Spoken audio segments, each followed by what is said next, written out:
விசுவாசத்தில் இருக்கிறவர்கள் தேவனுடைய மகிமையை ருசி பார்க்க துவங்கிட்டாங்க அப்படின்னா அந்த மகிமையை விட்டு அவர்கள் வெளியே வருவதற்கு ஒருபோதும் நினைக்கவே மாட்டாங்க. அல்லேலூயா.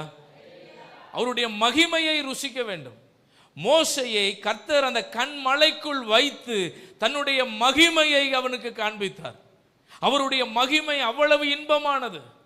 வனாந்தரங்கள்ல பயங்கரமான காடுகளில் இருக்கின்ற மலைகள் எப்படி இருக்குமா, அங்கே இருக்கிற மக்களுக்கு குளிர்ச்சியான நிழலை கொடுக்குமா.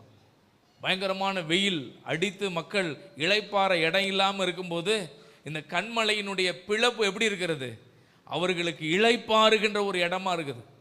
ஆமேன். அந்த கண்மலையினுடைய நிழல், ஆமேன், அந்த கண்மலையினுடைய ஷேடோ, ஆமேன். கிறிஸ்து இயேசு நமக்கு எப்படி இருக்கிறாரா, ஒரு குளிர்ச்சியான மகிமையான தேவனாக நமக்கு இருக்கிறார். அல்லேலூயா.